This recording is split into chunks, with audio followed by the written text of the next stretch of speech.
Recibamos a Eli García, licenciada en Comunicación, guardián para la prevención del suicidio y especialista en competencias socioemocionales e innovación social por el CIS. Además de ser mentora de desarrollo y descubrimiento de propósito y fundadora de L de Letra. Démosle un fuerte aplauso a Eli, por favor. Gracias.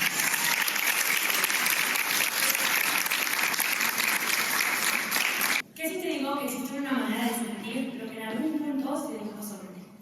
Robert Rosenthal, un reconocido psicólogo, de hecho era el presidente de la Escuela de Psicología Harvard, y en los 60 dedicó sus estudios para demostrar cómo es que las opiniones que tenemos sobre los demás terminan influyendo en ellos. Él y Leonard Jacobson hicieron un experimento en una escuela. Al inicio del ciclo escolar, hicieron una prueba de inteligencia donde se dieron cuenta que todos los alumnos llevaban el mismo nivel de inteligencia. Después, seleccionaron alumnos al azar, diciendo que esos alumnos eran los más inteligentes de todos los alumnos. Entregaron esos informes falsos a los profesores, haciéndoles creer esa realidad. ¿Y qué creen que pasó al finalizar el ciclo escolar? Volvieron a aplicar el examen de inteligencia y los alumnos que habían sido seleccionados al azar terminaron teniendo resultados mejores al resto de los alumnos. ¿Qué fue lo que pasó? Pues esa idea que los profesores tenían sobre ellos terminó siendo cierta. Y no de una manera mágica ni milagrosa, sino mediante las acciones que ellos tenían por esa creencia que ellos tenían sobre ellos. Dentro de los hallazgos del experimento se descubrieron 4 dimensiones, 4 factores, este tipo de actitudes que tuvieron los profesores con estos alumnos. Número 1, el factor clima. Eran más amigables, más alentadores con esos alumnos. Número 2, el factor input. Había más contacto visual, más acompañamiento. El factor oportunidad, segundas oportunidades de respuesta, no generalizaban ante un primer error. Y el factor feedback. Había mayor retroalimentación, crítica constructiva, reconocimiento de potencial y palabras de afirmación. ¿Cuál fue la conclusión? Que la predisposición sobre una expectativa puede llevar a su cumplimiento. Las afirmaciones que sostienen nuestro mapa de creencias pueden condicionar el filtro por el cual recibimos toda información que proviene del exterior. A esto se le conoce como efecto Pygmalion, efecto Rosenthal o profecía autocumplida. Y ha sido caso de estudio en diferentes ámbitos, no solo en el escolar, como les comenté, sino también en lo militar, industrial y corporativo. Lo han estudiado psicólogos, sociólogos, investigadores, científicos y ¿qué creen? Cuando yo descubrí en mis cursos de habilidades socioemocionales se me hizo demasiado interesante que lo empecé a aplicar, vi resultados al nivel que lo empecé a compartir en mis mentorías y de resultados también. Es que nos han dicho el poder que tiene nuestra mente, nuestras creencias con nuestras acciones. Lo hemos visto, lo hemos escuchado, pero nos han explicado. Veamos. Las creencias sobre nosotros influyen sus acciones hacia nosotros. Sus acciones hacia nosotros impactan nuestras creencias sobre nosotros. Nuestras creencias sobre nosotros causa de nuestras acciones. Nuestras acciones pueden reforzar las creencias de otros sobre nosotros. ¿Qué es el problema que me acabas de decir? No se preocupen, lo vamos a entender. El efecto Pygmalion es una herramienta que sirve como inmunización ante el efecto de los hechos que pueden suceder ante uno.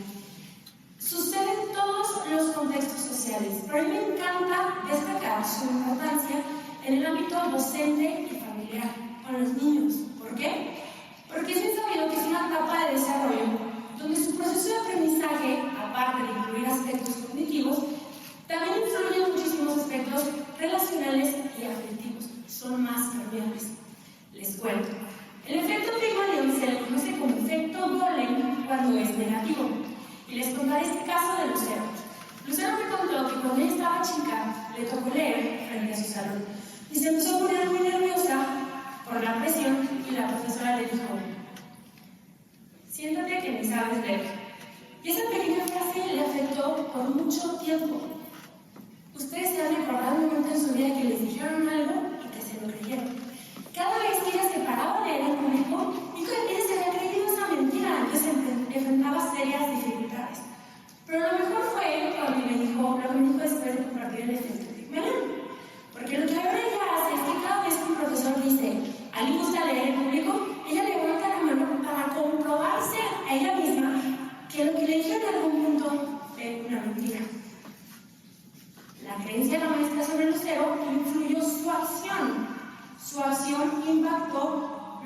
Lucero creyó sobre ella misma. Lo que ella creyó fue causa de su acción, entonces se enfrentaba a dificultades cada vez que veía al público y por eso podía reforzar la creencia de la maestra. ¿Qué es lo que hace Lucero cada vez que levanta la mano? Refuta conscientemente lo que en algún punto le dijeron.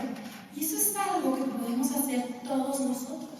Tenemos autoridad sobre nuestra vida para poder refutar conscientemente lo que en algún punto se dijo sobre nosotros. Ahora, ¿qué es lo que sucede? Creer en alguien es tratarlo con base a lo que puede llegar a ser y no necesariamente a los resultados momentáneos. Por ejemplo, yo creo en tu habilidad de leer en público, aunque por el momento te estás poniendo nervioso y encuentras dificultades. Solo imagínense si esto se enseñara con más frecuencia en las escuelas o en los hogares. El cambio que sería, ¿no creen? Me gusta ver las caras de sí. Les cuento. Cuando yo empecé con mi programa de mis cursos, mi programa, se contacta conmigo la directora de una universidad de psicoterapia muy reconocida en México. Empezamos a hacer una llamada y ella me dijo que estaba muy interesada por mis temas, que había visto el temario, los módulos, me hacía preguntas, yo le respondía, yo le demostraba que tenía el conocimiento y había mucho interés, le conté mi trayectoria y en eso me dice, oye Eli, ¿y qué edad tienes? 22, le contesté en ese entonces. Uy, no, estás muy chiquita. No, estás muy chiquita. Haciéndome creer que mi edad era un problema. La conversación terminó de manera muy incómoda y me colgó. ¿Será que estoy muy chiquita? ¿Cómo es posible que hay personas más grandes que yo? Y no solo eso, personas que yo admiro, que están depositando su confianza en mí, que se están inscribiendo a los cursos y los programas. ¿Será que estoy muy chiquita? El efecto que cuenta. Tengo que seguir aplicando lo mismo que yo enseño. Y me empecé a decir a mí misma, Eli, tú danos un problema, Eli, tú danos un problema. Con argumentos como, mientras tú tengas la capacidad, el conocimiento, la profesionalidad ética y los testimonios, Eli, tú danos un problema. ¿Qué hubiera pasado si yo hubiera creído esa mentira? No dejé que un comentario, una creencia de una persona, por más que era una evidencia, afectará mi propia autovaloración. Y ahora, a los 25 años, tengo el honor de estar parada aquí frente a ustedes. Una vez en el curso llegó el comentario de una señora que nos comentó que cuando ella quedó viuda, recibió muchos comentarios de lo difícil que iba a ser hacer el papel de padre y madre y sacar a sus hijos. Y que esa creencia de otras personas le afectó. Pero ¿qué que me dijo después de compartir el efecto Pigmalión? Me dijo, Eli, ¿qué quieres? Ahora hago cosas que antes creía que no podía hacer sola, como la de cargar un garrafón. ¿Cuándo creen que será la próxima vez que yo enfrente el efecto Pigmalión en mi vida? Cuando me baje de este escenario. Es inevitable.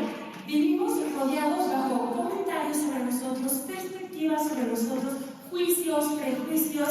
Entonces la pregunta es, ¿cómo puedo hacer para considerar lo que me dicen y no tomarlo mal o decir, bueno, es una retroalimentación, una crítica positiva o por el contrario, que me entre por el oído y que me salga por el otro? Pues hasta estas preguntas.